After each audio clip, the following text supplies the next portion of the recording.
ऐसे 6 कामों के बारे में बताने जा रहा हूँ जिन 6 कामों को करने से माता दुर्गा आपको सप्ताह में 5 दिन दर्शन जरूर देती हैं। ये 6 काम ऐसे काम हैं जो अधिकतर लोग इन 6 कामों में से कुछ काम करते होंगे, कुछ काम नहीं करते होंगे, और अधिकतर सिर्फ 2 काम करते होंगे, 4 काम नहीं करते होंगे। कई लोगों को ये ज्ञात ही नहीं है कि अब हमें ये काम करना चाहिए या फिर नहीं करना चाहिए। विशेष रूप से ये वीडियो माता दुर्गा या देवी भक्तों के लिए होने वाली है। जो लोग देवी भक्त हैं या माता दुर्गा के भक्त हैं उनके लिए ये वीडियो विशेष महत्व है, क्योंकि माता दुर्गा के ही सभी अंश हैं, सभी रूप हैं। उन्हीं से नवदुर्गा उत्पन्न हुई हैं, उन्हीं से 10 महाविद्याएं उत्पन्न हुई हैं। तो अगर आप माता दुर्गा के दर्शन करना चाहते हैं तो इन 6 कामों को करने से माता दुर्गा आपको दर्शन देती ही देती हैं। मैं आपको बता दूं, माता दुर्गा इतनी दयामयी है, इतनी ममतामयी है कि अपने भक्तों पर बहुत जल्दी प्रसन्न हो जाती हैं और अपने भक्तों पर बहुत जल्दी कृपा करती हैं। इसलिए माता दुर्गा के भक्तों को ये 6 काम जरूर करना चाहिए। आपको बता दूं, शिव साधना केंद्र चैनल शिव कृपा हमारा ही है, दोनों चैनल हमारे हैं। शिव कृपा चैनल और शिव साधना केंद्र दोनों चैनल को सब्सक्राइब कीजिए और लाइक कीजिए, शेयर कीजिए, बेल आइकन को जरूर दबाइए ताकि पूजा पाठ से जुड़ी जानकारियाँ, साधना मंत्र आपको दोनों चैनल पर मिलते रहें। सबसे पहला काम जो एक भक्त को करना चाहिए, जो माता का भक्त है, जिससे माता के दर्शन उन्हें प्राप्त होते हैं, वो होता है कि माता के मंदिर जाना। माता दुर्गा का मंदिर आपके आसपास जरूर होगा या फिर अन्य मंदिरों में भी माता दुर्गा की प्राण प्रतिष्ठा मूर्ति की स्थापना जरूर होगी।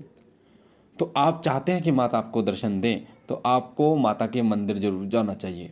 साथ ही सिद्धपीठ जो उनका दरबार है, सिद्धपीठ जो मंदिर है, उस मंदिर में साल में, महीने में जैसा आपका चक्कर लगे आपको जरूर जाना चाहिए। सिद्धपीठ मंदिर वो होते हैं जहाँ पर माता का जो सिद्धपीठ है, जहाँ माता स्थापित हुई हैं या माता सती के अंग जहाँ पर गिरे हैं, उनको सिद्धपीठ कहा जाता है। माँ जहाँ स्वयं प्रकट हुई हैं या माँ के जहाँ चरण पादुकाएँ आपको मिलेंगी या माँ ने जहाँ तपस्या की हो, जैसे कामाख्या मंदिर हो गया, माँ वैष्णो मंदिर हो गया, माँ कालका जी का मंदिर हो गया, माँ बगलामुखी का मंदिर हो गया। ये सिद्धपीठ दरबार होते हैं जहाँ माता के कोई ना कोई जो है वो अंग गिरे थे। तो सिद्धपीठ मंदिर जाने से माता की कई ऐसी शक्तियाँ होती हैं जो आपके साथ हो लेती हैं।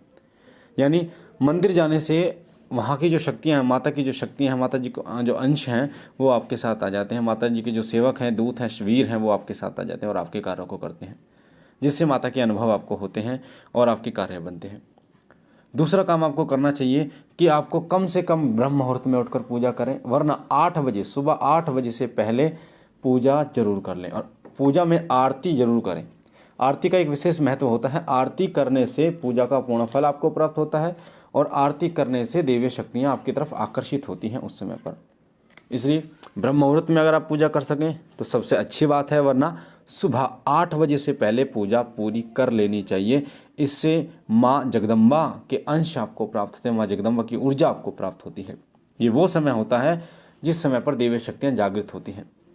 तीसरा काम होता है जो आपको करना चाहिए, वो काम है माता की जोत जलाना।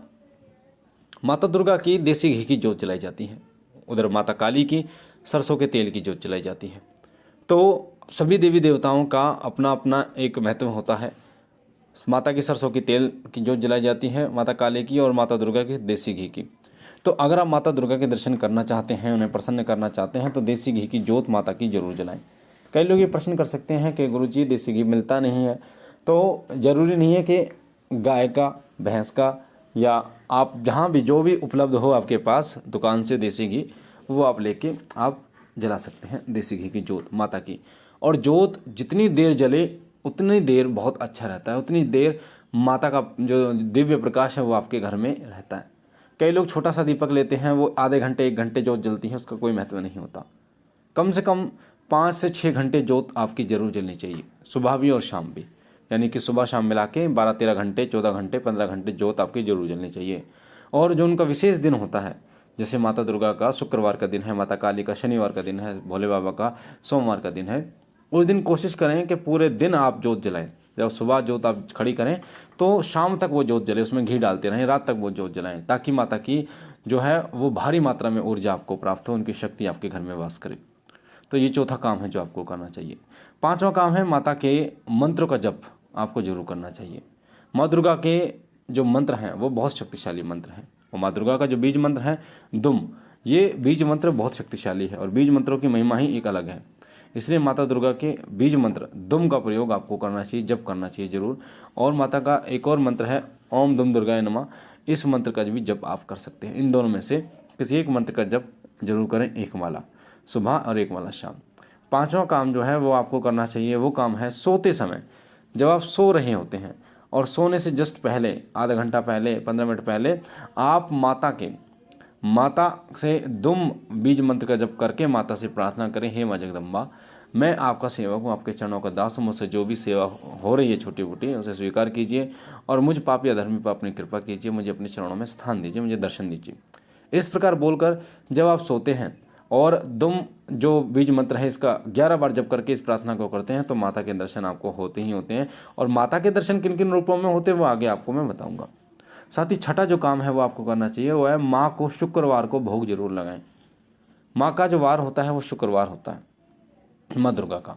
और माँ दुर्गा को जो भोग लगाया जाता है वो गुड़ चने का भी भोग लगाया जाता है, हलवा पूड़ी का भी भोग लगाया जाता है, लड्डू का भी भोग लगाया जाता है, खीर पूड़ी का भी भोग लगाया जाता है, मिश्री का भी भोग लगा सकते हैं आप। तो आपकी इच्छा है, जो आप लगाना चाहें माता को भोग लगा सकते हैं। कोशिश करें कि आप स्वयं अपने घर पर बनाकर माता को भोग लगाएं, क्योंकि जो आप घर पर बनाएंगे उसमें शुद्धता होगी। बाहर से आप मिठाई ले लीजिए, वो कहेंगे देसी घी में पड़े, पर देसी घी में वो बनेगी नहीं, पता नहीं पवित्र तरीके से बनाई है, पवित्र तरीके से बनाई है। तो आप जरूरी नहीं है कि आप बर्फ़ी का भोग लगाएं, आप अपने घर में हलवा पूरी का भोग लगाएं, शुद्ध रूप से बनाएं, तो आप देखेंगे कि माता बहुत जल्दी प्रसन्न होती है। और घर का भोग जो है वो आपकी कुल देवी को आकर्षित करता है। इसलिए जब आप अपने घर में भोग लगाकर, बनाकर और माता को भोग लगाते हैं तो आपकी कुल देवी भी उससे प्रसन्न होती है। इसलिए माता का शुक्रवार का जो दिन होता है, माँ दुर्गा का जो शुक्रवार का दिन होता है हफ्ते में, उस दिन जरूर माता को भोग लगाएं। भोग आप ऐसे भी लगा सकते हैं, माता के जो मंदिर है आपका उसमें कटोरी में रख के, जो साफ़ कटोरी जिसमें कुछ किसी और ने नहीं खाया हो, और वैसे भी लगा सकते हैं, अग्यारी पर भी लगा सकते हैं माता का भोग। पर जैसे मैं अन्य वीडियो में बताता हूँ, पहले माता को 2 लौंग का भोग लगाएं, यानी 2 लौंग कपूर पे लगाएं, उसके बाद ही आप लड्डू या जो भी आपने बनाया है उसका भोग लगाएं। अब बताता हूँ आपको माता दुर्गा के दर्शन आपको किन किन रूपों में होते हैं। देखिए, माता दुर्गा के अलग अलग रूप हैं। जिस प्रकार से हनुमान जी के बाल रूप होते हैं, बालाजी महाराज हैं, उस प्रकार से हनुमान जी के बड़े रूप भी होते हैं, अलग अलग रूपों में हनुमान जी दर्शन देते हैं। उसी प्रकार से माता दुर्गा भी अलग अलग रूपों में दर्शन देती हैं। कई बार वो एक 5 वर्ष की कन्या के रूप में दिखती हैं, जो पूर्ण रूप से सजी है, 16 श्रृंगार जिन्होंने कर रखा है, उस रूप में बहुत ही सुंदर कन्या आपको दिखाई देती है। तो कभी माता एक बुजुर्ग औरत के रूप में आपको दिखाई देती है, कभी माँ अपने विराट रूप में आपको दिखाई देती है जो सिंह पर सवार और सिंह दहाड़ कर रहा है, तो कभी माँ अपने गोद में आपको लिटाकर आपको दुलार कर रही है। इस प्रकार के सपना अगर आपको दिखाई दे तो माता दुर्गा ने आपको दर्शन दिए हैं। तो मुझे आशा है ये जानकारी आपको पसंद आई होगी। पहली बार चैनल पे है तो चैनल को लाइक कीजिए, शेयर कीजिए और अधिक से अधिक लोगों तक इसे शेयर कीजिए, ताकि और लोगों को भी इनके बारे में पता चले और उनका भी वो भी फ़ायदा इसे उठा पाएँ। माँ जगदम्बा आप पर कृपा करे, आपके घर परिवार पर कृपा करे, सदैव आपकी झोली भरते रहें। हम मिलते एक नई जानकारी के साथ, तब तक के लिए ओम नमः शिवाय, ओम नमः शिवाय, ओम नमः शिवाय।